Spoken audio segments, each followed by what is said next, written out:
Bonjour et bienvenue sur LCP. Nous sommes comme toujours au cœur de l'Assemblée nationale. À l'ordre du jour, une proposition de loi pour améliorer la sécurité dans les transports en commun. Objectif, donner plus de pouvoir aux agents qui patrouillent dans le réseau SNCF et RATP pour traquer les vols, les violences ou encore la vente de drogue. La parole est au ministre Philippe Tabarot. Alors il connaît bien cette proposition de loi et pour cause, lorsqu'il était sénateur, c'est lui qui portait le texte. Monsieur le Président de la Commission, Monsieur le rapporteur, Mesdames et Messieurs les députés, je me présente aujourd'hui devant vous dans un rôle particulier, celui de défendre en tant que ministre une proposition de loi dont j'ai été l'auteur et rapporteur pour avis comme sénateur. Avant toute chose, je tiens à saluer le travail réalisé à l'Assemblée nationale et plus particulièrement en commission des lois sur cette proposition de loi. J'ai une pensée pour Clément Beaune qui en a été rapporteur. En effet, ce texte a connu de nombreuses embûches. D'abord avec la dissolution du 9 juin dernier, qui a mis un premier coup d'arrêt au texte. Ensuite, la censure du gouvernement votée en décembre dernier a à nouveau décalé l'examen de ce texte. Nous y sommes à présent et je souhaite que nous réussissions à faire adopter ce texte au sein de votre hémicycle. J'en profite également pour remercier et saluer le rapporteur, Guillaume Gouffier-Valente, qui a réalisé un travail remarquable et s'est fortement impliqué sur une thématique qui dépasse les clivages politiques. En effet, je tiens à rappeler que cette démarche s'inscrit dans la continuité du travail précurseur initié par Gilles Savary et Bruno Le Roux en 2016. Ces députés socialistes avaient alors posé les premiers jalons d'une politique de sécurité dans les transports, démontrant que la sûreté n'est ni de droite ni de gauche, c'est une exigence républicaine. Je voudrais également mentionner les avancées permises par le Parlement dans le cadre de la loi d'orientation des mobilités en 2019, de la loi pour une sécurité globale préservant les libertés en 2021, ou encore de la loi relative aux Jeux olympiques et paralympiques en 2023. Ces lois ont permis de renforcer le continuum de sûreté dans les transports, notamment en s'appuyant sur l'utilisation des nouvelles technologies. Mais de nombreux défis doivent être relevés. En effet, la réalité qui nous occupe aujourd'hui est implacable. En 2024, ce sont 110 personnes qui ont été victimes de vols, de violences ou d'escroqueries dans nos transports. Plus inquiétant encore, 87% des femmes déclarent avoir déjà été victimes de harcèlement sexiste ou sexuel dans les transports. Les violences sexuelles ou sexistes dans les transports publics sont en nette augmentation de plus de 15% sur la seule année 2023. Les derniers chiffres sont alarmants, puisque les agressions sexuelles connaissent sur l'ensemble de notre pays une augmentation de 6% en 2024. En parallèle, les agressions contre nos agents augmentent de manière préoccupante. Chaque semaine, ce sont en moyenne 4 conducteurs de bus qui sont agressés physiquement ou verbalement sur le seul réseau de surface de la RATP. Cette triste réalité ne peut plus durer. Ces chiffres ne sont pas de simples statistiques. Derrière eux, il y a des vies bouleversées, des libertés entravées, des droits fondamentaux bafoués. Quand une femme renonce à prendre le RER le soir par peur, c'est une forme d'assignation à résidence inacceptable dans notre société. Quand un conducteur de bus hésite à prendre son service par crainte d'une agression, c'est notre pacte social qui est menacé.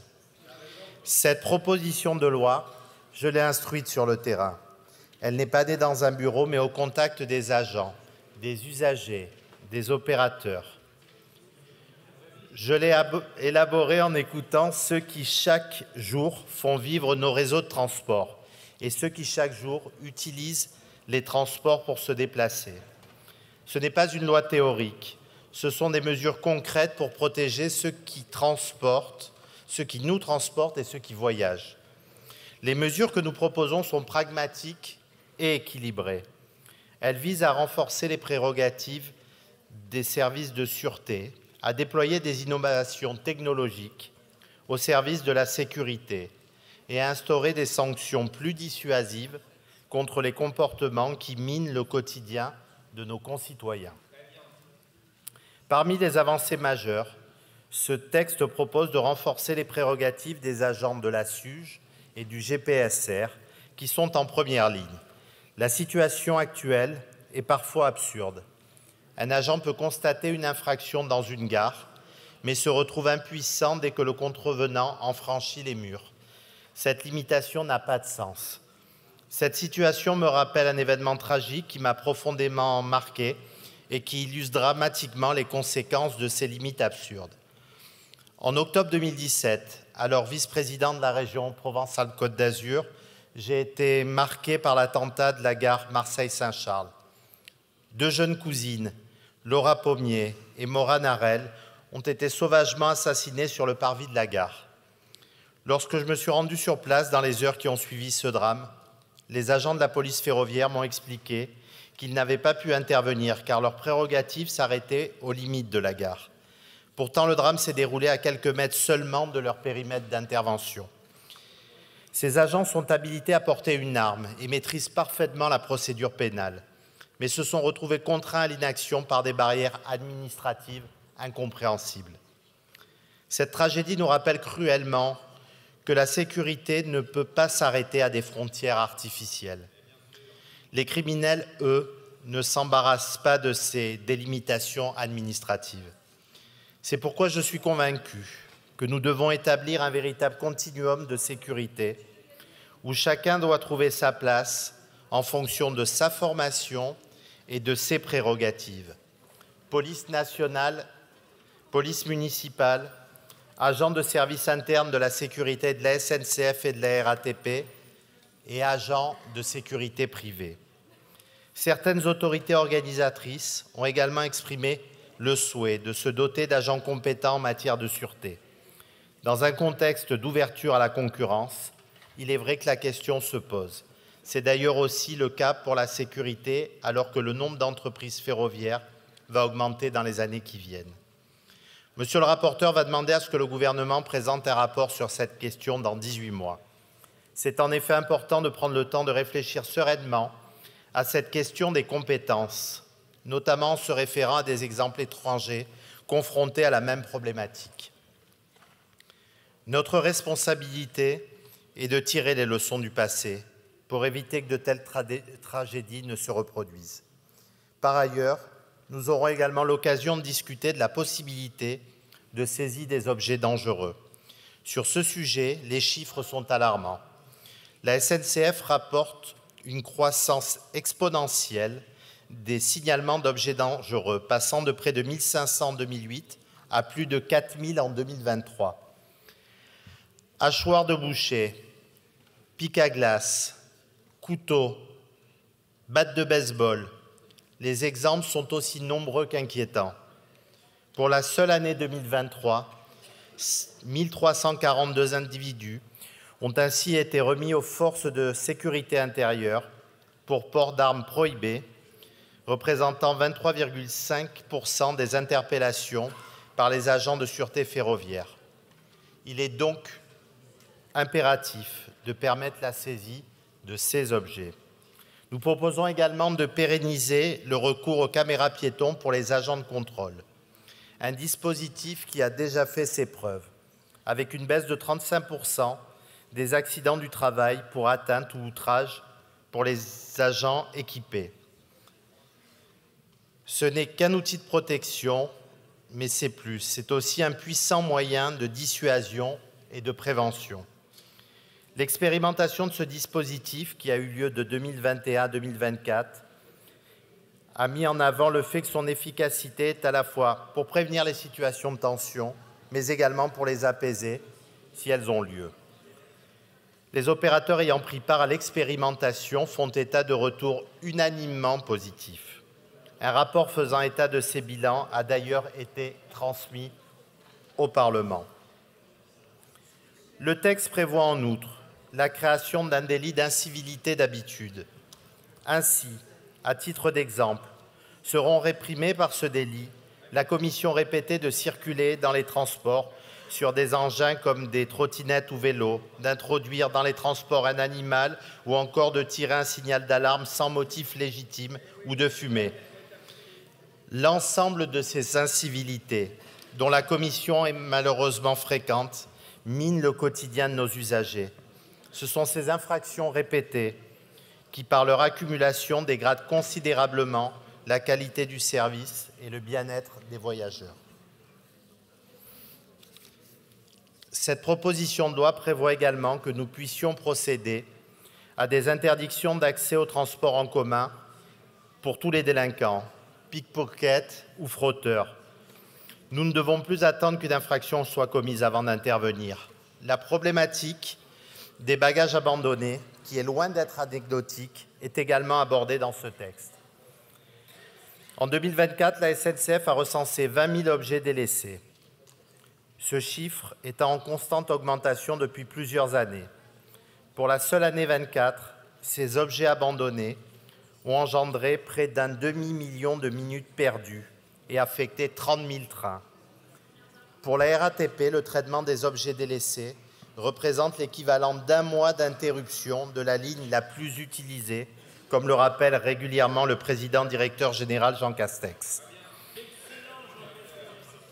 En 2023, 46% des objets délaissés sur le réseau RATP ont entraîné une interruption de trafic. Au-delà des perturbations qui affectent les usagers des transports en commun au quotidien et qui constituent un frein à l'utilisation de ces modes de déplacement, la présence de bagages est également un défi en termes de sûreté. Et ce n'est pas qu'un cas d'école. J'ai le souvenir d'un engin explosif découvert en gare de Bordeaux-Saint-Jean l'an passé qui a provoqué l'évacuation de 1000 personnes et l'intervention d'une équipe cynotechnique. La mobilisation des équipes cynotechniques contribue d'ailleurs à renforcer les outils pour lever le doute sur la nature du bagage. Mais face à l'ampleur de ce phénomène, il convient de proposer d'autres solutions avec l'aide de nouvelles technologies. Je pense notamment à l'étiquette avec QR code qui permettra de recueillir le numéro de téléphone des voyageurs en toute confidentialité pour protéger l'anonymat des personnes, mais qui permettra de contacter toute personne qui aura oublié son bagage. Je souhaite insister sur un point. Ces mesures ne constituent en rien une atteinte aux libertés. Au contraire, elles visent à garantir la première des libertés, celle d'aller et venir sereinement. Car comment pouvons-nous encourager nos concitoyens à privilégier les transports en commun? Comment pouvons-nous réussir notre transition écologique à atteindre nos objectifs de décarbonation si la peur règne dans nos bus, nos métros et nos trains? Mais au-delà des mesures qui seront adoptées dans ce texte, les réflexions et débats autour de celui-ci ont permis de retravailler notre modèle. J'ai engagé la semaine dernière avec les opérateurs, l'Imprimerie nationale et nos services un travail visant à améliorer le dispositif Vérif Permis, permettant aux opérateurs de vérifier la validité du permis de conduire de leurs salariés. Il n'est en effet pas acceptable que des chauffeurs puissent, à l'heure où nous parlons, continuer de conduire des transports publics et mettre en danger la vie de dizaines de personnes alors même qu'ils se sont vus retirer leur permis. Je souhaite également engager un travail pour définir une nouvelle méthode avec les forces de l'ordre, afin que celles-ci puissent plus aisément intervenir et réaliser des contrôles d'identité au profit des opérateurs pour pouvoir sanctionner les contrevenants et les troubleurs d'ordre. La difficulté principale que rencontrent en effet les opérateurs réside dans le fait qu'ils doivent faire appel lorsque le contrevenant ne veut pas ou ne peut pas prouver son identité à des officiers de police judiciaire qui, eux, peuvent contrôler l'identité des contrevenants. La plupart du temps, pour les officiers de police judiciaire, il est difficile de se déplacer rapidement. Les contrevenants sont la plupart du temps laissés libres de partir sans avoir été sanctionnés pour leur infraction. Je rappelle enfin que chaque année, la fraude dans les transports représente près de 800 millions d'euros de pertes pour les opérateurs de transport, un montant considérable et non acceptable. Actuellement, le manque de fiabilité des adresses communiquées par les contrevenants a pour conséquence un taux de recouvrement des amendes inférieur à 10%. Le dispositif Stop Fraude a d'ailleurs été lancé début janvier, mais il faut aller plus loin et le consolider. Permettre aux agents assermentés des exploitants de transport de vérifier les informations en présence des contrevenants, notamment au moment du contrôle du billet, et cela enverra un message clair sur la fin de l'impunité dans les transports que certains pensent acquise. Mesdames, Messieurs les députés, au moment où nous devons réussir le défi de la transition écologique, au moment où s'ouvre la concurrence dans les transports, nous ne pouvons plus nous permettre d'avoir des angles morts dans notre politique de sûreté. Cette loi n'est pas une fin en soi. Elle s'inscrit dans une stratégie plus large de modernisation et de sécurisation de nos transports publics. Je forme le vœu que nous puissions ensemble, au-delà de nos différences légitimes et des clivages politiques, construire cette nouvelle étape de notre politique de sûreté dans les transports. Car la sécurité du quotidien est une exigence de justice sociale, une condition d'égalité républicaine. Je vous remercie. Le rapporteur de cette proposition de loi, c'est Guillaume Gouffier-Valente. Il est député Ensemble pour la République et il est sur une ligne un peu plus souple que le ministre des Transports. Plusieurs de ces amendements seront d'ailleurs rejetés lors du débat parlementaire. La parole est au rapporteur. À tout à l'heure. La parole est à Monsieur Guillaume Gouffier-Valente, rapporteur de la Commission des lois constitutionnelles, de la législation et de l'administration générale de la République. Monsieur le rapporteur, vous avez la parole pour une durée maximale de 10 minutes.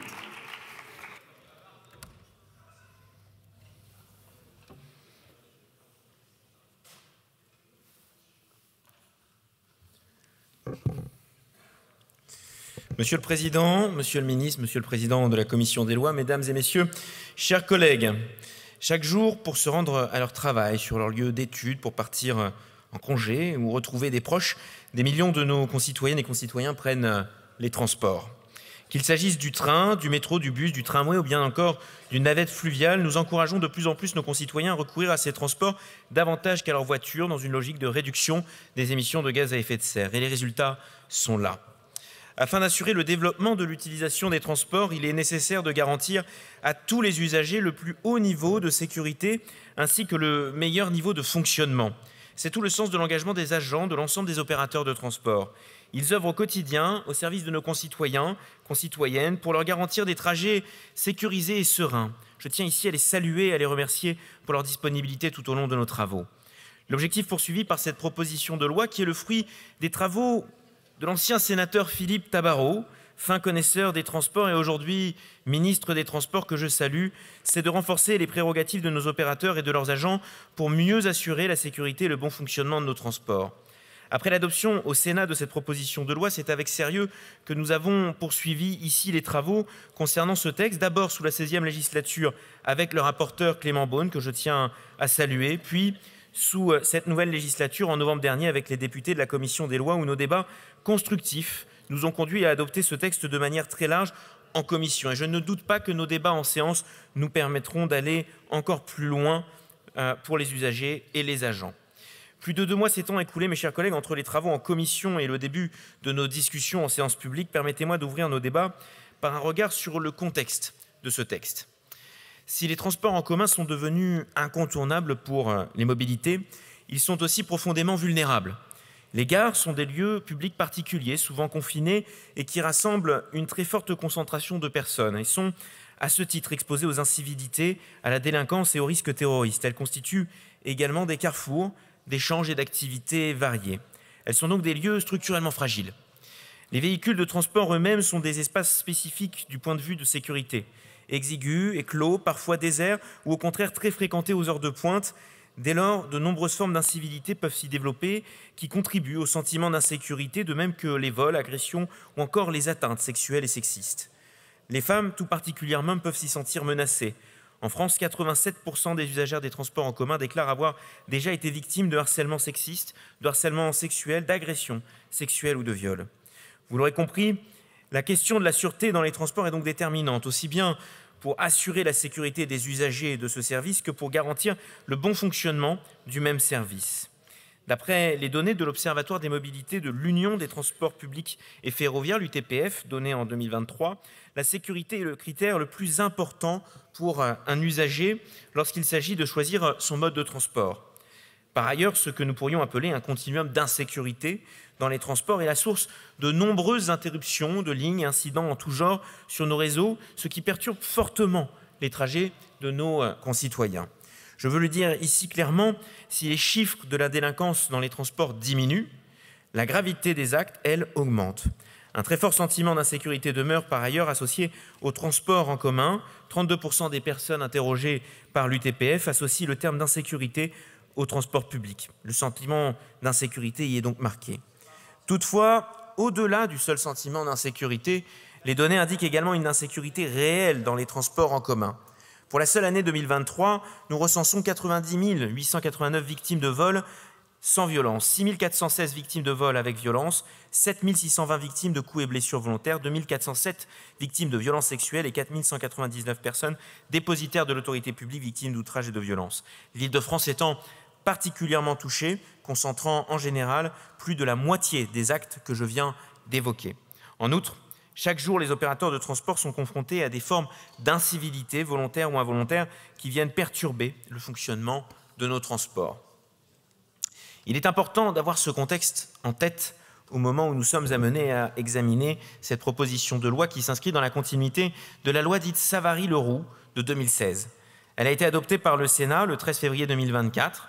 Pour notre part, nous avons adopté cette proposition de loi en commission des lois le 27 novembre dernier et après avoir voté 86 amendements venant des différents groupes parlementaires. Aussi, je tiens à saluer l'engagement de tous nos collègues sur ce sujet du quotidien important pour nos concitoyens et les agents des différents opérateurs de transport en commun. Alors, sans être exhaustif, je tiens maintenant à revenir plus en détail sur le fond de ce texte qui se découpe d'une certaine manière en 3 grandes parties. La première partie concerne plusieurs dispositifs de nature régalienne qui visent à adapter les règles d'intervention des agents de la sûreté, de la SUGE et du GPSR.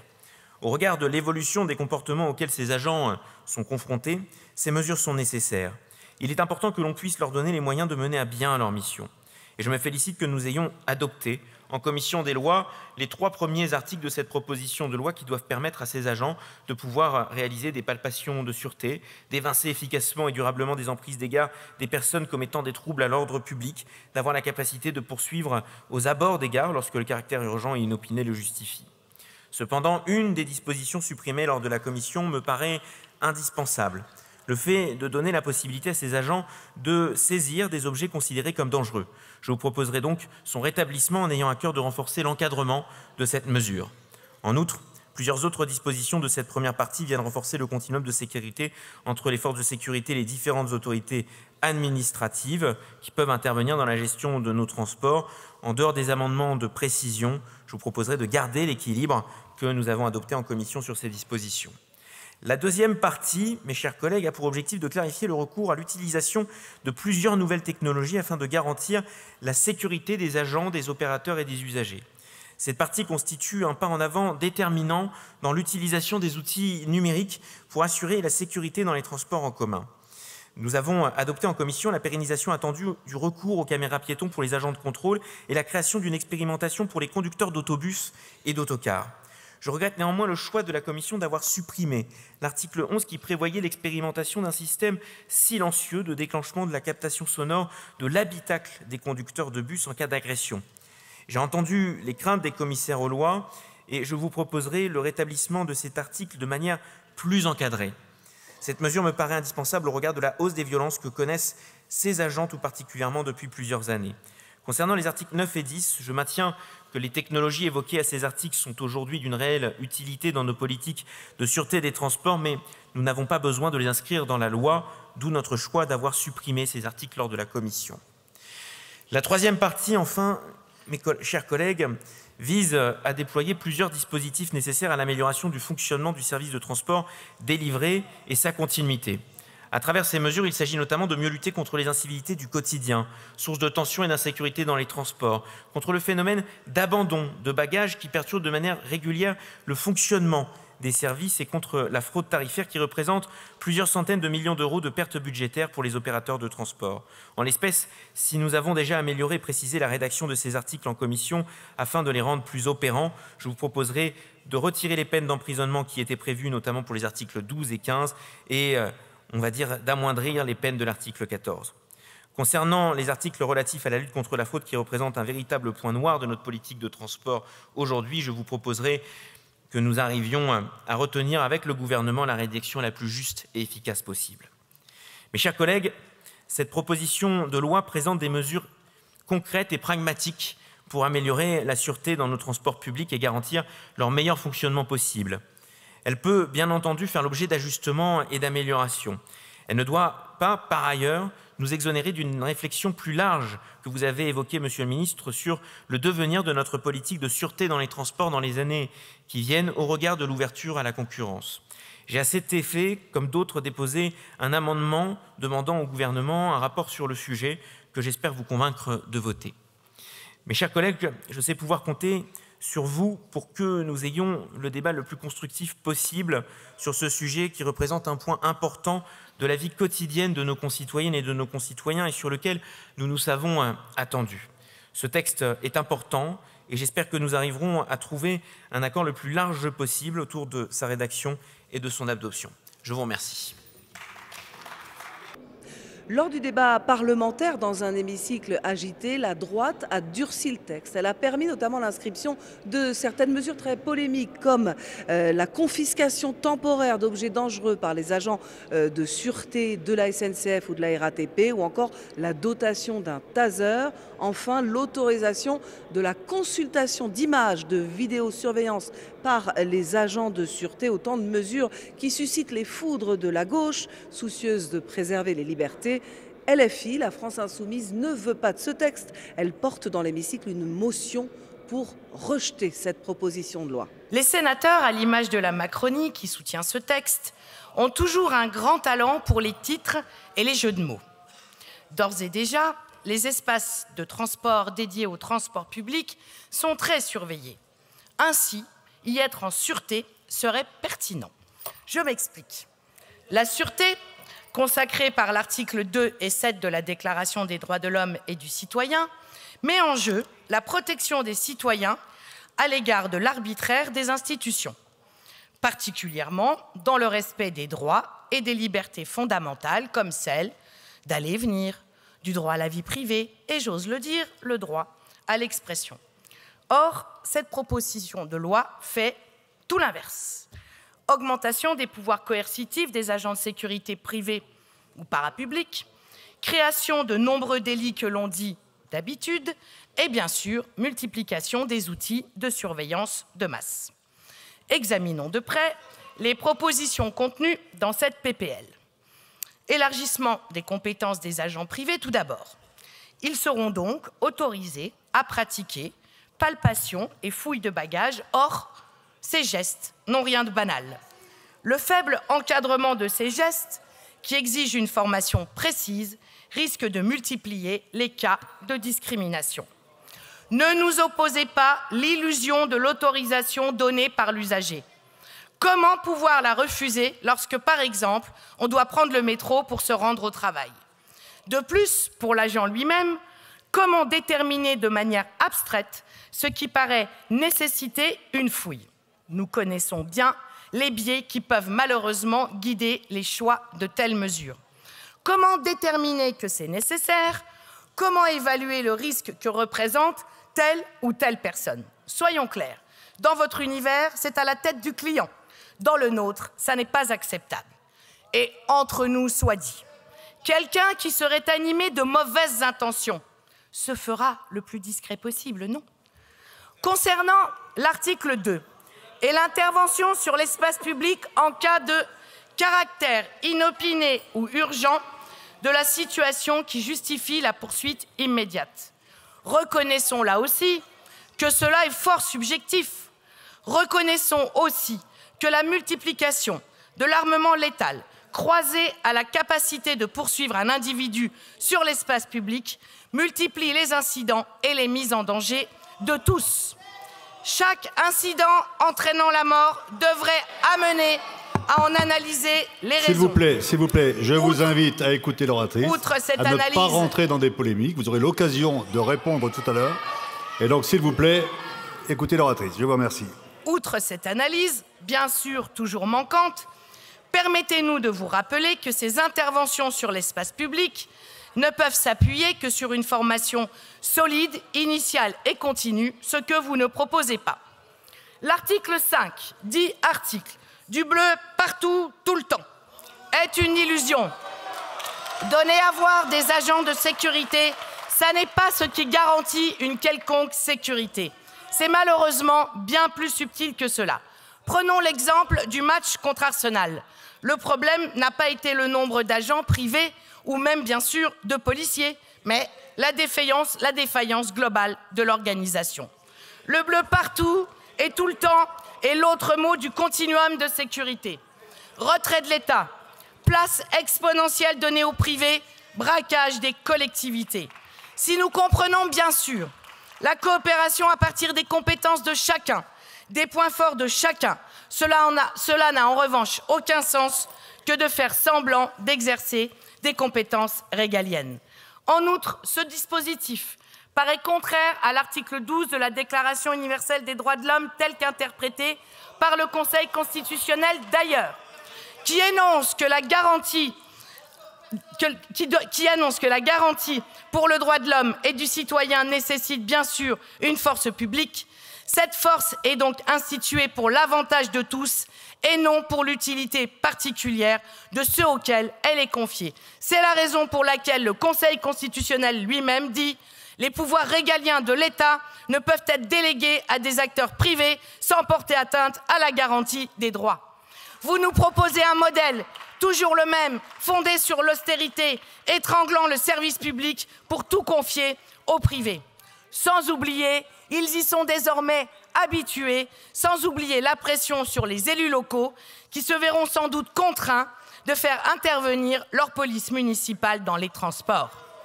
Venons-en ensuite à la multiplication des délits d'habitude.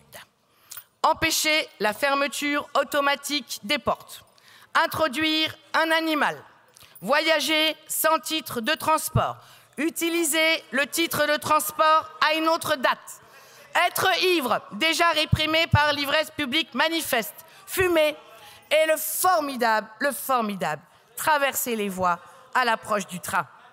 Tout cela pouvant être puni de 6 mois d'emprisonnement et de 7 500 € d'amende.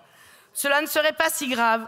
Si ça n'était pas si grave, bien sûr, on pourrait en sourire. Il y a également la création d'une contravention pour oubli, qui par définition est non intentionnelle, d'un bagage. Donc, par la contravention, on imagine que plus jamais la personne n'oubliera son sac. C'est cela l'intention ? Se confondent délit et négligence, délit et oubli, délit et étourderie, contre lesquels on lutte à coups de surveillance et de coercition pénale. En quoi est-ce efficace? En rien.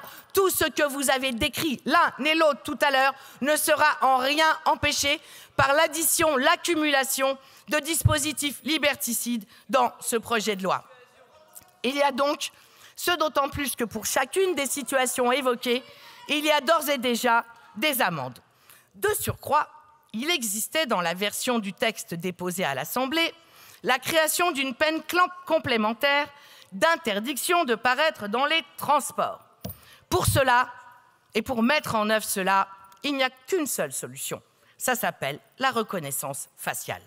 Heureusement que cet article a été supprimé par notre commission des lois, en espérant que ça ne soit pas reculé pour mieux sauter, comme l'on dit parfois. La surenchère pénale n'en finit pas. Alors, bien sûr, ça va permettre de briller dans les dîners en ville et de dire à la fois la fermeté et le règlement des sujets par de grandes annonces qui ne coûtent rien, si ce n'est un alourdissement des procédures. Or, ça n'est pas rien. En quoi est-ce efficace? En rien. Ne vaut-il mieux pas des messages de prévention dans les gares, comme il en existe aujourd'hui, et dont il vaudrait la peine, le coût d'en mesurer l'efficacité? Au fond, Le seul élément réel dans cette PPL qui pourrait présenter un intérêt est ce numéro unique pour signaler un problème. Mais il existe déjà. La seule question intéressante étant de savoir ce qui a été fait pour que les usagers le connaissent. D'autres principes sont bafoués.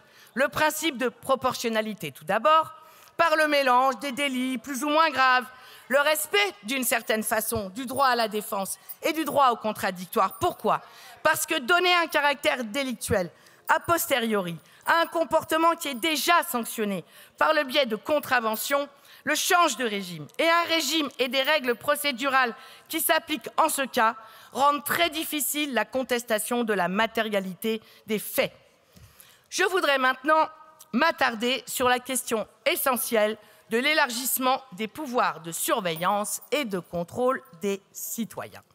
Avant d'aller plus loin, faisons un passage par les Jeux Olympiques et la mise en œuvre de la vidéosurveillance algorithmique, la fameuse VSA. Il s'agit donc de logiciels à qui l'on apprend à repérer des comportements suspects sans que ceux-ci d'ailleurs soient effectivement définis. La loi sur les JO en a fait donc une expérimentation à laquelle nous étions déjà opposés. Grâce au texte dont nous discutons, aujourd'hui, vous voulez encore élargir le périmètre de cette surveillance et la durée de cette expérimentation, alors que le rapport qui nous a été remis sur le sujet exprime d'importantes réserves. Je cite « des performances délicates à apprécier, des difficultés à définir des zones de détection pertinentes, des performances variables selon les cas d'usage, des résultats encore incertains pour les mouvements de foule dont on nous a rabattu les oreilles lorsque nous avons examiné la loi Jeux Olympiques et autres dispositifs. Même pour ça, ça ne marche pas. Mais non, votre obsession de surveillance généralisée l'emporte. De plus, sans cette présente loi, nous disait-on, il serait impossible de garantir la sécurité dans les transports lors de ces fameux Jeux Olympiques. Le temps a passé, la loi n'a pas pu être votée, et pourtant, tout s'est bien passé. Il n'y avait donc rien d'indispensable. Il en est de même pour les caméras piétons, dispositif loin de faire l'unanimité, mais qui porte une réelle atteinte à la vie privée. J'ajoute encore une fois qu'évidemment, tout cela nous mènera indubitablement à la reconnaissance faciale, ce que vous semblez d'ailleurs déjà pratiquer, n'est-ce pas? Et que vous appelez de vos vœux dans les futures réglementations, notamment européennes. Ça n'est pas de chance, parce que Disclose l'a révélé. Notre absence totale de confiance en vous sur ces sujets est donc tout à fait fondée. Nous savons quel a été le comportement de la France lors de la discussion sur l'IA Act. Nous savons l'empressement qu'elle a eu pour légaliser la reconnaissance faciale sous prétexte de sécurité publique et de maintien de l'ordre, et c'est sans doute encore pire. Donc, vous avez considéré, le gouvernement français, le président Macron a considéré que si un État estime que sa sécurité est en jeu, il pourra aller jusqu'à rechercher une personne sur la base de, je cite, sa race, ses opinions politiques, son affiliation à une organisation syndicale, ses convictions religieuses ou philosophiques, son orientation sexuelle. Franchement, il y a vraiment de quoi avoir honte. En résumé, vous nous demandez de voter un texte qui comporte des risques manifestes de porter atteinte à de nombreux droits et libertés fondamentaux, sous couvert d'une prétendue augmentation de l'insécurité dans les transports, qui vient d'ailleurs à l'instant même d'être discutée. Ces atteintes sont d'autant plus inquiétantes qu'elles concernent des millions de personnes, 10 au moins par jour du côté de la RATP, et banalisent une répression accrue qui ne protège pas réellement, mais contrôle sûrement chacune et chacun d'entre nous. Les intérêts économiques que vous défendez et votre mépris d'un peuple indomptable, nous, et donc à surveiller, sont ceux qui guident votre politique. Brique après brique, la société de surveillance se construit. Et nous savons qui vous visez. Vous visez les plus précaires, vous visez les plus fragiles, vous visez les militants politiques, associatifs, que vous ne cessez de criminaliser. À rebours de votre politique sécuritaire et discriminatoire, nous proposons un tout autre projet de société. Des mobilités durables, accessibles, non privatisées, un développement de l'offre de transport public, la gratuité des transports, une présence humaine renforcée et de proximité, des agents formés pour des rapports apaisés, loin de la suspicion généralisée et délétère que vous mettez en place. L'insécurité, ce sont vos textes qui la créent. Vous jouez sur la peur pour mettre tout le monde au pas, y compris dans les moindres faits et gestes du quotidien. Un résultat est en revanche probant, celui de la banalisation des idées d'extrême droite.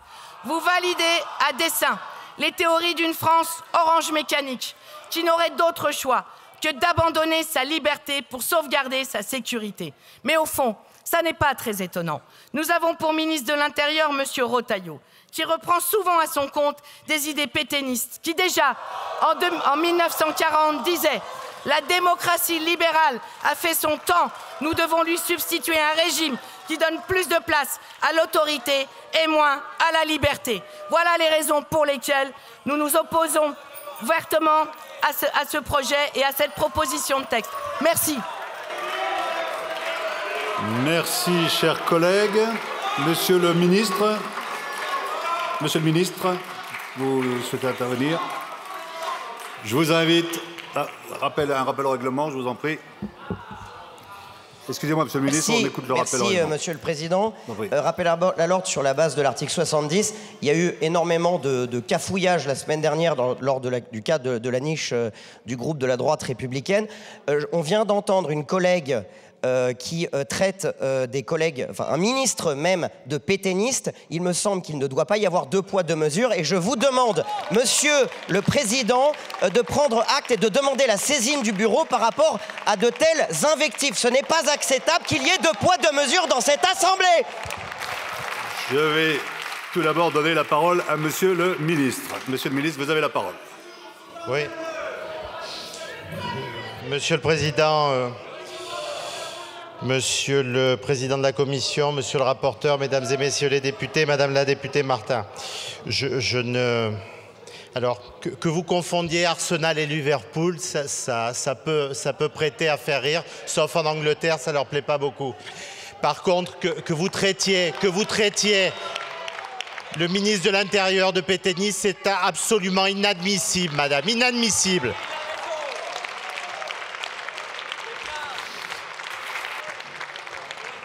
Et avant toute autre chose, je me permets de vous faire part de mon regret que cette motion de rejet préalable soit déposée sur un texte qui devrait pourtant dépasser les clivages politiques.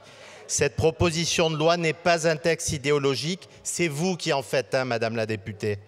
Elle est le fruit d'un travail de terrain. Elle est construite avec ceux qui font vivre nos réseaux de transport et ceux qui les utilisent. En effet, cette proposition répond à une réalité brutale que vivent quotidiennement des millions de nos concitoyens, mais aussi nos agents de sûreté, nos conducteurs de bus, nos machinistes qui œuvrent chaque jour pour que nous puissions nous déplacer sereinement. Rejeter ce texte, c'est accepter cette situation brutale. C'est dire à toutes ces femmes qui n'osent plus prendre les transports le soir que leur peur est secondaire. C'est dire à tous ces agents qui risquent leur intégrité physique chaque jour que leur sécurité peut attendre. À l'heure de la transition écologique où nous mettons tout en œuvre pour le report modal vers des modes de transport décarbonés et où, nous le savons, les transports en commun nous permettront de répondre collectivement à réduire des émissions de carbone, nous devons permettre à nos concitoyens d'aller et de venir librement et en toute sécurité, Madame la députée. Merci, Monsieur le ministre. Monsieur le rapporteur. Après. Merci, Monsieur le Président, Monsieur le rapporteur. Juste quelques mots, cher collègue Martin. Moi, je regrette le dépôt de cette motion de rejet, alors assez habituelle de la part de votre groupe.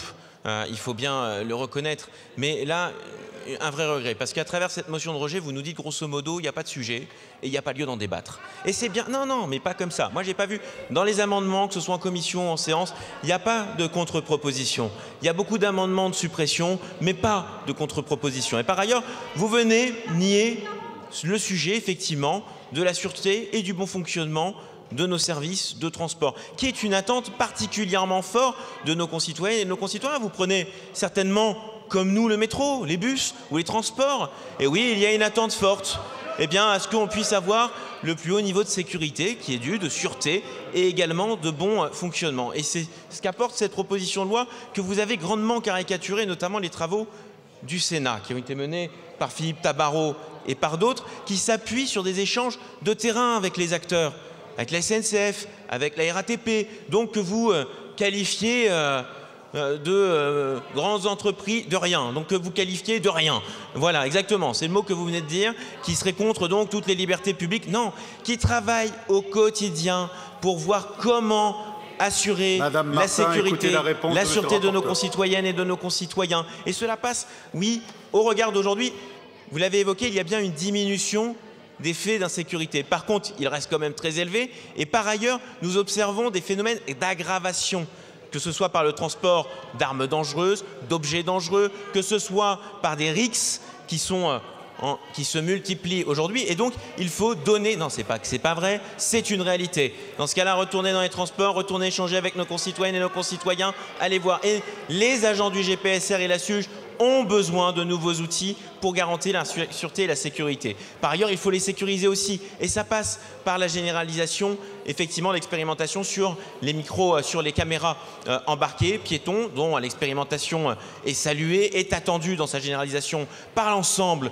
des agents de contrôle. Et puis enfin, par la lutte des incivilités du quotidien, qui, il faut bien le dire, eh bien, pourrissent la vie des usagers par moment et bien, peuvent jusqu'à les empêcher de rentrer dans nos transports. Et en la matière, eh bien oui, il faut durcir les sanctions contre les incivilités du quotidien que vous venez de banaliser tout à l'heure, mais qui agacent profondément. Lutter contre le phénomène d'abandon de bagages, qui n'est pas normal et qu'on ne peut pas laisser se perpétuer.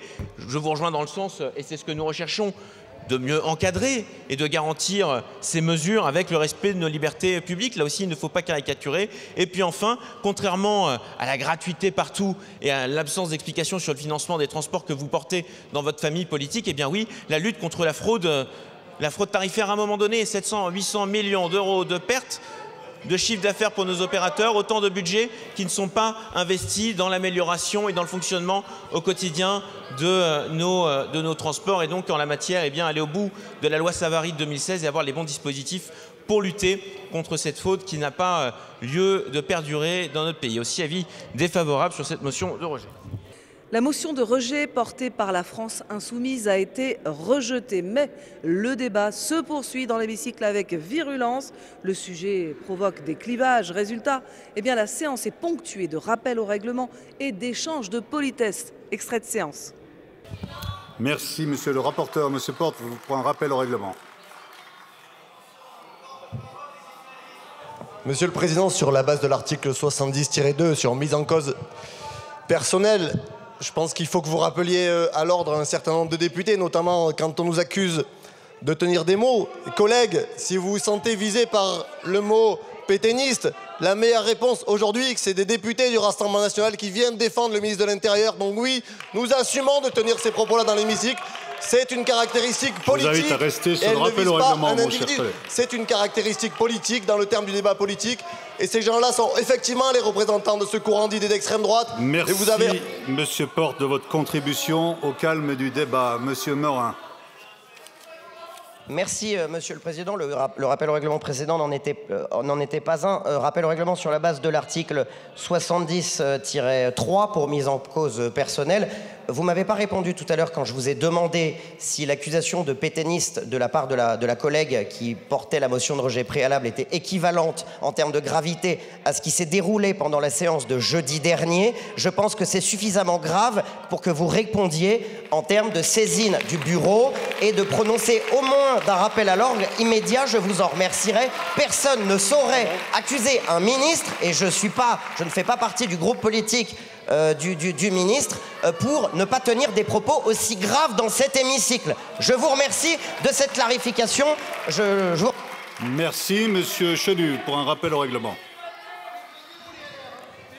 Merci, Monsieur le Président. Sur la base du 70-6, nous demandons qu'effectivement des mesures de discipline soient prises à l'encontre de notre collègue qui s'est rendu coupable d'injures envers un membre du gouvernement, le qualifiant de pétainiste. Vous n'avez pas répondu à notre demande de saisine du bureau. Je vous demande donc 5 minutes de suspension de séance pour qu'on puisse reprendre les débats à l'issue de votre réponse. Alors, mes chers collègues, la suspension est de droit. Je dois indiquer simplement qu'il faut savoir dans quel état d'esprit nous engageons ces débats. J'ai entendu des mots de ce côté de l'hémicycle en début de séance, de prise à partie, qui auraient pu être relevés également. Ne vous en déplaise, ne vous en déplaise. J'ai entendu effectivement l'insulte qui a été faite à un ministre de la République. Le ministre Tabarot a répondu en disant que c'était inadmissible. Je veux bien qu'on joue à amener tout devant le bureau en termes de sanctions. Simplement, la question, c'est qu'il y a un texte à examiner. Il y a un débat. Et ce débat, il suscite, c'est tout à fait normal, des réactions. Il y a ceux qui le défendent. Monsieur le ministre, monsieur le rapporteur, vous allez avoir l'occasion de vous en expliquer. Il y a ceux qui sont contre. Et eux aussi, ils ont le droit également de le dire. Et puis, au milieu de ça, il y a des provocations qui sont faites de manière volontaire pour pourrir les débats. Volontaire. Alors personnellement, moi je veux bien qu'on passe la soirée à suspendre les débats. Je ne rentrerai pas dans la logique de la niche de jeudi dernier à laisser des débats se tenir de manière inadmissible, mais je ne veux pas non plus, à tout bout de champ, aller sur des sanctions en écoutant ceci, cela. Pour un rappel au règlement, je crois. Merci beaucoup. Merci, Monsieur le Président. Je vais profiter d'avoir le micro pour vous relire les propos de ma collègue.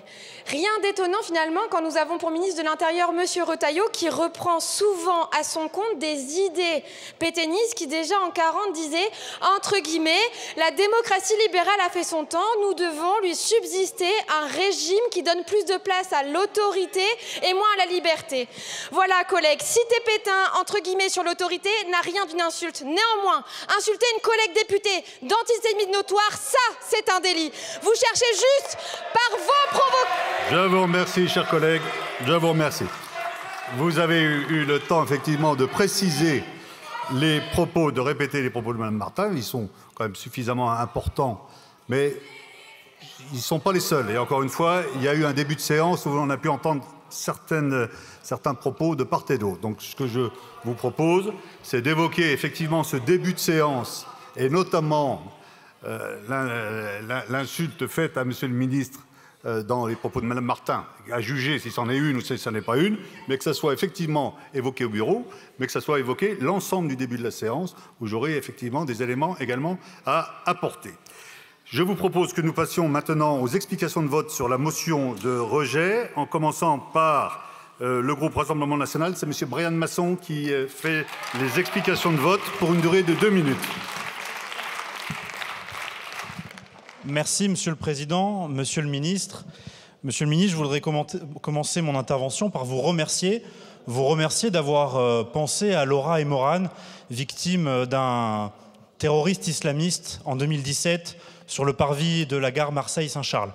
Merci à vous pour vos pensées et sachez que le groupe Rassemblement National est aussi animé, comme vous, d'un besoin d'autorité et d'ordre. Et nous sommes animés aussi parce que nous pensons aux victimes. Nous pensons aux victimes trop souvent oubliées d'une partie de cet hémicycle. Et vous savez, même si on est confiant pour ce texte, et nous allons le soutenir, on sait très bien que ce texte, malheureusement, une partie s'écrasera sur le mur du syndicat de la magistrature, où le laxisme de la justice n'arrivera peut-être pas à avoir davantage de fermeté et d'autorité. Cependant, nous le soutiendrons et nous voulons dénoncer aujourd'hui ce dépôt de la motion de rejet de l'extrême gauche. Alors, chers collègues de l'extrême gauche, vous auriez pu en effet ne pas déposer de motion de rejet si les Français ne réclamaient pas davantage de sécurité. Vous auriez pu ne pas déposer de motion de rejet si les franciliens n'étaient pas à 68% à se sentir en danger dans les transports en commun. Vous auriez pu ne pas déposer de motion de rejet si les agents, les policiers municipaux, les policiers nationaux, ne réclamaient pas davantage de moyens et de responsabilités pour faire régner l'ordre. Alors il n'y a pas plus aveugle que celui qui ne veut pas voir. Et vous ne voulez pas voir. Vous ne voulez pas voir l'insécurité. Vous ne voulez pas voir les racailles qui font semer la terreur dans les transports en commun. Vous ne voulez pas voir les plus 6% d'agressions sexuelles dans les transports. Vous ne voulez pas voir le laxisme et ce qu'il provoque. Alors, chers collègues, votre motion de rejet est en réalité une honte. Une honte quand les Français nous ont envoyés ici pour réclamer de l'ordre et de la justice. Honte à cette motion de rejet. Pour le groupe La France Insoumise, la parole est à Monsieur Thomas Porte. Monsieur Porte, vous avez la parole. Merci, Monsieur le Président. Monsieur le Ministre, avant de commencer, je voudrais dire à nos collègues que le Conseil d'État a bien dit que vous étiez d'extrême droite et nous sommes tout simplement de gauche. C'est une réalité politique. Effectivement, un texte qui aujourd'hui s'inscrit dans une lignée, celle d'une dérive sécuritaire et liberticide. Je vous ai écouté, Monsieur le Ministre. Et je ne vais pas vous faire l'injure, vous connaissez beaucoup le monde des transports, vous avez beaucoup travaillé là-dessus, on est en désaccord profond, mais je sais que vous connaissez le secteur. Vous avez parlé de transport et de services publics, mais vous passez sous silence un fait réel pour lutter et pour renforcer le droit à la sûreté, pour faire en sorte qu'il n'y ait plus ce sentiment d'insécurité. C'est le personnel humain dans les gares, dans les métros, dans les trains. Et ça, c'est passé sous silence par le texte. Monsieur le ministre, je ne vais pas ici évoquer tout le texte, mais vous avez parlé aussi de policiers municipaux qui pourraient intervenir dans les trains. Vous avez parlé du fait que des agents de la SNCF, de la SUGE pourraient sortir des emprises ferroviaires. Il n'y a pas les mêmes formations pour ces agents-là. Donc vous les mettez, y compris eux, en danger parce qu'ils n'ont pas le même niveau de formation. Et en vérité, si demain on veut que les gens prennent plus le train, plus les transports publics, ce qu'ils réclament, c'est avant tout des trains et des métros à l'heure, de qualité, qui ne soient pas bondés avec une tarification accessible. Et aujourd'hui, on a des dizaines de milliers, des millions de Français qui n'ont pas accès au transport public. Et enfin, une chose, gardez-vous des leçons, collègues, sur les franciliens. Vous ne les connaissez pas. Aux élections, ils ont envoyé un message clair. Ils ne veulent pas d'extrême droite en Ile-de-France. Et aux élections législatives, ils ont envoyé le nouveau Front populaire en tête, justement pour sortir des positions qui sont les vôtres. Nous défendrons tout au long de ce texte un droit au transport, plus de services pour les usagers, plus de personnel humain et certainement pas plus de contrôle algorithmique, de surveillance de masse au service d'un projet sécuritaire et liberticide. Merci, Monsieur Porte. Je vous informe que sur le vote de la motion de rejet préalable, je suis saisi par le groupe Ensemble pour la République d'une demande de scrutin public. Le scrutin est annoncé dans l'enceinte de l'Assemblée nationale. Nous poursuivons les explications de vote pour le groupe socialiste, Monsieur Roger Vico. Monsieur Vico, vous avez la parole. Oui, merci Monsieur le Président. En réalité, j'ai l'impression que la discussion générale a déjà commencé. La question qui nous est posée là maintenant tout de suite, c'est est-ce que cette motion de rejet préalable est légitime ou pas? Autrement dit, est-ce qu'il y a nécessité, légitimité à délibérer sur cette question de la sécurité dans les transports? Nous pensons que oui, même si à la fin nous votons contre ce texte, comme nous l'avons fait en commission. Par conséquent, il y a des questions qui se posent. Nous avons déposé des amendements de suppression. Nous avons aussi déposé des propositions d'amélioration d'un certain nombre d'aspects. Il y a des vraies questions qui se posent sur de nouveaux délits, sur l'interdiction de paraître, etc., etc. Et nous pensons que le débat doit avoir lieu. Par conséquent, nous ne voterons pas la motion de rejet. Nous nous abstiendrons sur cette motion préalable. Merci, Monsieur Vico. Pour le groupe Droite républicaine, la parole est à Monsieur Yann Bocard. Merci, Monsieur le Président, Monsieur le Ministre, Monsieur le rapporteur, Monsieur le Président de la Commission des lois. Notre groupe de la Droite républicaine votera évidemment contre cette motion de rejet préalable. Et écoutez notre collègue de la France Insoumise et le monde dystopique qui nous est proposé suffit expliquer pourquoi nous voterons contre. Parce que dans le monde parallèle de la France Insoumise, il n'y a pas de problème de sécurité dans les transports. Notre collègue a parlé de prétendue insécurité. Dans le monde parallèle de la France Insoumise, il n'y a aucun Français qui a peur de prendre les transports en commun. Pourtant, ça a été rappelé, plus de 60% des Franciliens ont déjà ressenti de l'insécurité dans les transports en commun. Dans leur monde parallèle, la police, la sécurité, n'assure pas la sécurité. Au contraire, la police donne de l'insécurité aux braves voyous qui seraient dans le métro et qui seraient donc plus suffisamment libres d'embêter les honnêtes gens. Dans leur monde parallèle, la dissuasion, évidemment, ne fonctionne jamais. Cela pourrait être amusant si les chiffres n'étaient pas aussi têtus. Les chiffres, vous les avez rappelés, Monsieur le Ministre. En 2023, 110 000 personnes ont été victimes de vols et de violences dans les transports en commun. 7 620 agressions physiques. 2 407 victimes d'agressions sexuelles. Et vous l'avez rappelé également, plus de 4 000 objets dangereux ont été saisis par la SNCF. Ces chiffres sont effarants. Les Français veulent plus de sécurité, à juste titre. Ils veulent aussi des trains à l'heure, vous avez raison, collègue. Mais ils veulent aussi ne pas se faire casser la figure quand ils prennent le métro ou quand ils prennent le train. C'est évidemment essentiel. Et moi, je ne comprends pas qu'on puisse même pas avoir ce débat, parce que vous soyez en désaccord avec ce texte de loi, avec nos solutions, avec les solutions du ministre, évidemment, c'était une surprise par personne. Et avec notre collègue Martin, nous avons souvent des désaccords, d'ailleurs, en commission des lois. Mais que vous vouliez arrêter ce projet de loi et donc qu'on n'ait même pas le débat, je ne me l'explique pas, car c'est un problème de sécurité du quotidien pour les Françaises et les Français. Donc nous voterons contre cette motion de rejet préalable et j'espère fortement qu'elle sera largement rejetée. Excellent. Merci, M. Boucard. Pour le groupe démocrate, M. Philippe Latombe. Président, merci. Merci, Monsieur le Président. Très clairement et en quelques secondes, dire que nous souhaitons avoir ce débat. Cette proposition de loi présente un certain nombre de constats pour lesquels nous avons besoin de discuter dans cet hémicycle. Nous l'avons déjà fait en commission des lois. Nous souhaitons poursuivre dans cet hémicycle. Les réponses ne vous satisferont peut-être pas. Les propositions du gouvernement ou du rapporteur non plus. Nous sommes là pour débattre, mais nous avons besoin de faire ce débat. Nos concitoyens nous le demandent. Nous sommes donc contre cette motion de rejet. Je vous remercie. Merci, M. Latombe. M. Jean Moulière pour le groupe Horizon. Oui, merci Monsieur le Président. Le groupe Horizon et Indépendants votera bien évidemment contre cette motion de rejet préalable déposée par nos collègues mélenchonistes. La justification de cette proposition de loi apparaît dans son titre, le renforcement de la sûreté dans les transports. Chers collègues, comment ne souhaiteriez-vous pas, à tout le moins, évoquer ce sujet important, cette problématique majeure qui concerne plusieurs millions d'usagers quotidiens des transports en commun, ainsi que les agents qui y travaillent. La réalité des transports en commun en 2023, c'est 118 440 personnes qui ont été victimes de vols et de violences. Les femmes sont celles qui subissent le plus ces vols et ces violences. Ce sont elles qui subissent 56% des vols avec ou sans violence et plus de 95% des violences sexuelles. Dernier exemple en date, samedi 1er février, chez moi, dans le Nord, dans le métro lillois, un jeune homme de 18 ans a reçu 3 coups de couteau, dont un à l'abdomen, à l'intérieur du métro. Dans ce contexte, comment le législateur pourrait-il tout simplement refuser de débattre sur ce sujet? Comment le législateur pourrait-il faire fi des crimes et des délits qui se déroulent trop souvent au sein de nos transports publics? La représentation nationale se doit d'avoir un débat de fond sur le renforcement de la sécurité dans nos transports. Notre Assemblée ne peut faire l'impasse sur ce sujet d'importance majeure. Pour toutes ces raisons, le groupe Horizon et Indépendants votera contre cette motion de rejet préalable. Monsieur Brian Masson pour le Rassemblement national.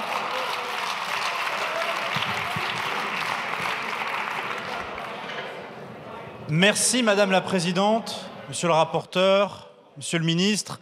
Nous arrivons au bout de ce texte pour favoriser en tout cas la sécurité dans les transports pour les Françaises et les Français.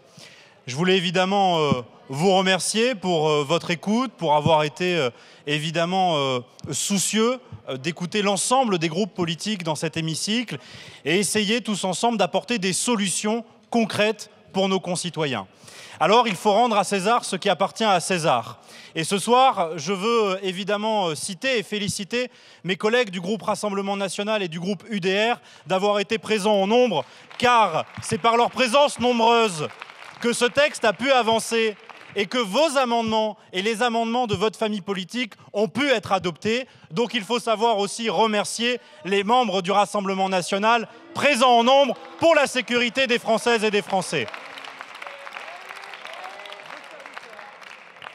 Alors aussi, ce texte a pu peut-être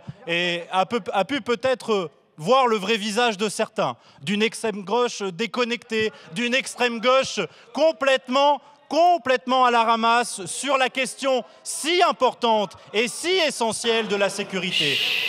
Vous avez voulu enfreindre les capacités des agents de la sûreté. Vous avez voulu enfreindre les capacités des polices municipales. En fait, vous avez été dans le mauvais camp ce soir. Dans ceux qui agressent, dans ceux qui vendent à la sauvette, dans ceux qui enfreignent la loi, dans ceux qui font vivre l'enfer pour nos compatriotes dans les transports. mais je ne ferai pas semblant d'être étonné parce que je sais ce que vous êtes. Enfin, Monsieur le ministre, je voulais évidemment annoncer la couleur. Le groupe Rassemblement national votera en faveur de cette proposition de loi, mais j'aimerais rappeler deux choses. La première, c'est que sans réforme de fond sur la justice pénale, et en tout cas la répression de la justice, rien ne pourra être fait. Rien ne pourra aller dans le bon sens. On est face à un mur, je vous le disais hier soir, et ce mur, c'est le mur du syndicat de la magistrature. C'est ce mur qui empêche nos compatriotes de se sentir en sécurité. Et la deuxième chose, et parce qu'on a terminé... Chers collègues, respirez par le nez. Et parce qu'on a fini là-dessus, Monsieur le ministre, je voulais aussi, et j'en profite pour alerter peut-être cet hémicycle, oui, la question de la submersion migratoire, elle se pose et elle doit se poser. En 2019, les chiffres parlaient d'eux-mêmes. Les chiffres parlaient d'eux-mêmes et 93% des vols dans les transports en commun d'Île-de-France étaient le fait d'étrangers. 63% des agressions sexuelles dans les transports en commun d'Île-de-France étaient le fait d'étrangers. La submersion migratoire est un débat et ce débat doit avoir lieu sans mépris de votre part et de votre famille politique, mais avec sincérité pour les Françaises et les Français qui nous regardent et qui attendent de nous des solutions concrètes pour leur quotidien. En tout cas, ce soir, le Rassemblement national a, je crois, été à la hauteur pour les Françaises, pour les Français, et c'est pour cela que nous voterons en faveur de votre texte. Merci, monsieur le député. Pour le groupe La France Insoumise, Nouveau Front Populaire, la parole est à madame Elisa Martin. Merci Madame la Présidente. Vous dire qu'évidemment, non seulement nous maintenons notre opposition au texte, mais qu'elle s'en trouve même raffermie après ces heures de débat, est absolument malheureusement évident. Le fil rouge de notre point de vue de ce texte, c'est le manquement et le non-respect d'un certain nombre de droits, qui sont des droits fondamentaux, qui reposent sur des libertés, celle d'aller et venir en particulier, celle d'avoir sa vie privée qui soit effectivement protégée d'un certain nombre de types d'intrusions. Se dire aussi que malheureusement, et peut-être est-ce par là que j'aurais dû commencer, toutes ces affaires-là ne régleront rien. Rien.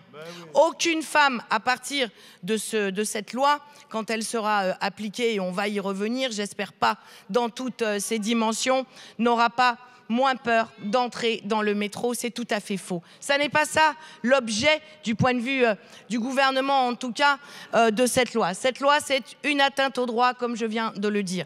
C'est un espace public, un État policier, un espace public militarisé où l'on peut être fouillé, contrôlé, obligé à donner son identité, etc., etc., etc. Avec vous se dessine aussi une vision de la société de la toute surveillance où finalement, pour traiter un certain nombre de problèmes sociaux et politiques, alors il faut nous surveiller. Et nous avons été très attentifs au retour de cette affaire d'interdiction de paraître. Il n'y a pas 36 000 solutions. La seule et unique solution, et vous le savez bien, pour la mettre en œuvre sera la reconnaissance faciale. Politiquement, le gouvernement français, la représentation de la France s'est battue au niveau européen au travers des discussions sur l'IA Act pour pouvoir l'obtenir non seulement dans des dimensions de sécurité publique, mais aussi dans des dimensions de maintien de l'ordre. On a parfaitement compris ce que cela signifiait. Cela signifie un rapport qui est différent, qui est encore accentué dans le refus de la contestation de vos politiques. Et vous savez parfaitement bien que sur un plan technique, il suffit juste de cocher une case pour passer de la vidéosurveillance algorithmique, qui est déjà extrêmement problématique, à la reconnaissance faciale. Que voulez-vous? Que voulez-vous faire du pays? Vous voulez que le pays soit au fond la Chine, la Corée du Nord? Vous voulez que nous soyons le seul pays en Europe à avoir recours à de telles technologies intrusives qui remettent en cause nos droits les plus fondamentaux? Voilà les raisons, non seulement pour lesquelles nous ne voterons pas, voilà les raisons pour lesquelles nous solliciterons le Conseil constitutionnel, voilà les raisons pour lesquelles nous mobiliserons avec nous la société et les associations qui luttent pour leurs droits et qui ne vous laisseront pas faire. Bravo. Merci Madame la députée. Pour le groupe socialiste, Madame Céline Thiébaut-Martinez. Merci Madame Merci Madame la Présidente. Mes chers collègues, au regard de son contenu, au sortir de la commission des lois, notre groupe était plutôt favorable à un vote contre ce texte. Et même si nous n'avons pas souhaité voter la motion de rejet, c'est parce que nous avons estimé que la sécurité dans les transports méritait que nous ayons un débat. Alors évidemment, nous n'avons pas été déçus parce que ce soir, ça a été un festival d'idées aussi farfelues les unes que les autres et de peines tout aussi inapplicables les unes que les autres. Mais à l'issue de l'examen en séance, nous nous rendons compte, là, au terme de cette séance, que les régressions qui sont constatées sont très importantes et je vais en énumérer quelques-unes. D'abord, pour nous, c'est un texte liberticide et je crois que ça, personne ne peut le contester. Je donnerai juste un exemple, c'est la possibilité pour les agents des zones portuaires de procéder à des fouilles, ce qui laisse sous la coupe d'agents de sécurité privés la possibilité de fouiller des sacs, des valises, sans aucun autre contrôle, sans présence de la force publique, par exemple. Sans présence de la force publique, par exemple. C'est un texte qui génère de la confusion. C'est un texte qui génère de la confusion entre le rôle de la police, de la gendarmerie et les sociétés privées. Puisque... En fait, excusez-moi Madame la Présidente, allez-y, Madame la députée. Puisque dans les mesures qui ont été adoptées ce soir, a été autorisée la possibilité pour les agents de sécurité privés d'utiliser des tasers, ce qui auparavant était réservé strictement à la police. Nous avons également, grâce à votre vote, autorisé l'accès des salles de vidéosurveillance à des entreprises de sécurité privées. Là encore, je vous interroge. Quel rôle souhaitez-vous donner à la police et à la gendarmerie de ce pays? Souhaitez-vous des polices de seconde zone, des polices qui ne seraient plus dirigées par notre État? Merci pour le tien. C'est un texte, enfin, qui remet en cause des principes fondamentaux, tels que la proportionnalité des peines. Alors là, on pourrait écrire des romans. Vous avez, par exemple, décidé de faire payer 2 500 € à un Français, une Française, qui oublierait son sac, sa valise, dans un train. Bah si, c'est dans le texte, je vous invite à le relire. C'est enfin... Je suis là. C'est un texte qui nie délibérément les usagers et les individus. Et je ne peux m'empêcher de revenir sur votre refus entêté de prendre en compte l'identité de genre à la place du sexe. Et on voit là toute votre capacité à être ouvert sur ce qu'est notre société aujourd'hui. Et je le regrette fortement. Enfin, un principe essentiel remis en cause, c'est la proportionnalité des peines. Comment peut-on accepter de condamner à 6 mois de prison, à 3 750 € d'amende, une personne, aussi jeune soit-elle, qui va monter sur un bus pour faire une bêtise? Parce que quand on est jeune, eh ben oui, ça arrive, on fait des bêtises.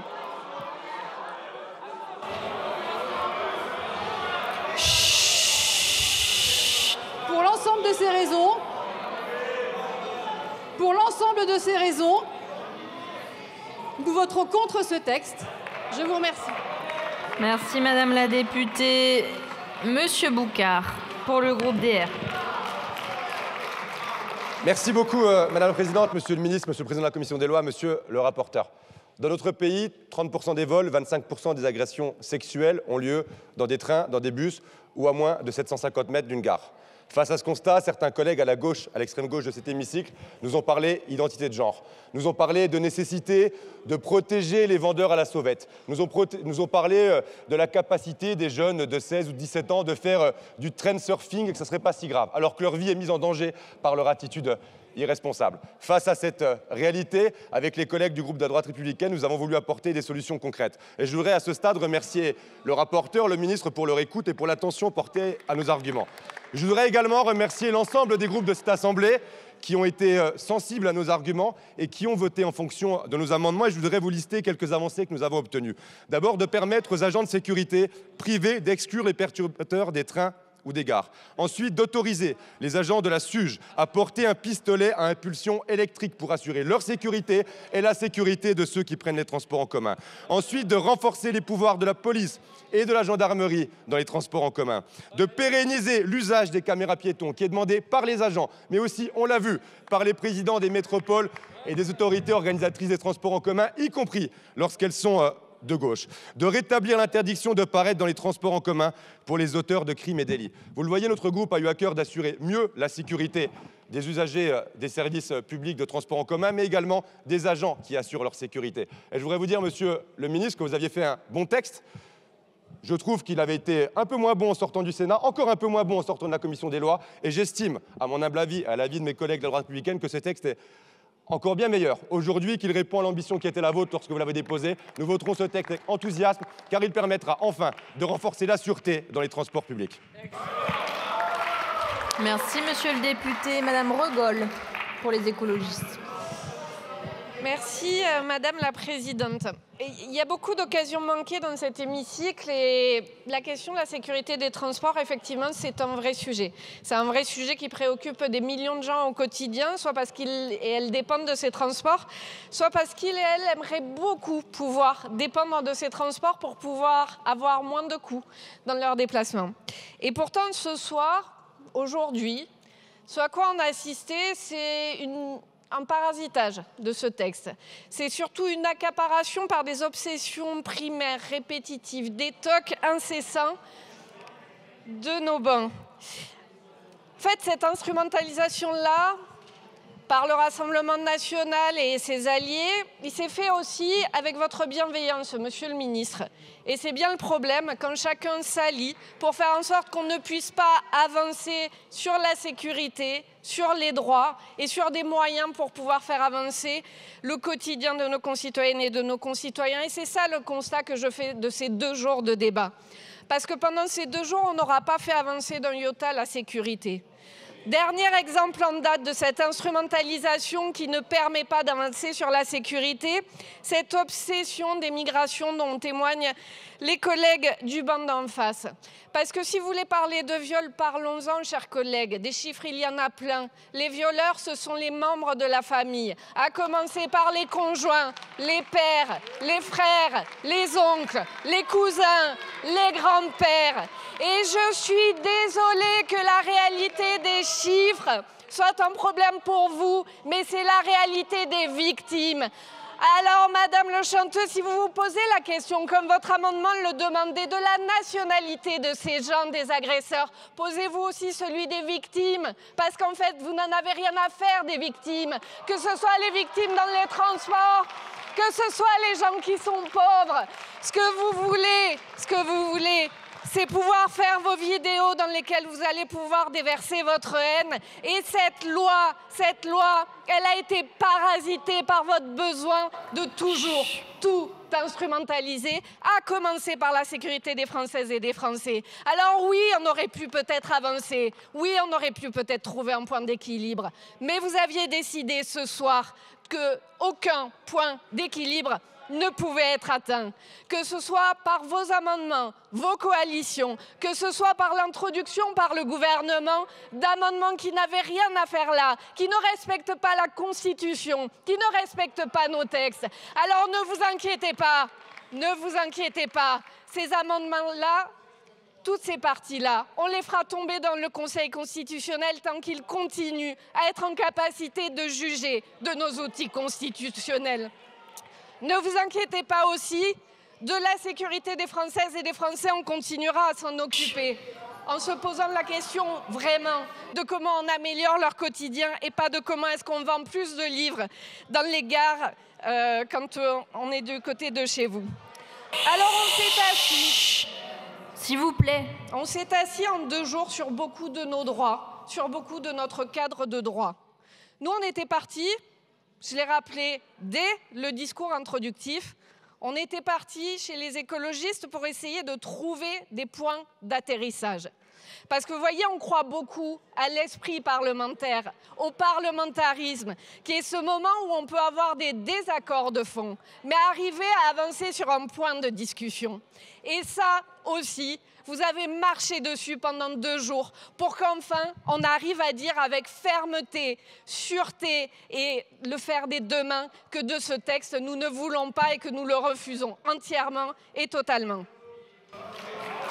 Merci Madame Regol. Je mets maintenant aux voix la proposition de loi et je vous rappelle que c'est un scrutin public. Le scrutin est ouvert. Le scrutin est clos. Résultat du scrutin, votant 201, exprimé 198, majorité 100, pour 139, contre 59. L'Assemblée nationale a adopté. Voilà, l'Assemblée nationale a donc adopté en première lecture la proposition de loi pour renforcer la sécurité dans les transports en commun, texte qui a été durci sous l'impulsion de la droite de l'hémicycle. La séance est levée, on se retrouve très vite pour voir ou revoir un autre débat parlementaire. À bientôt.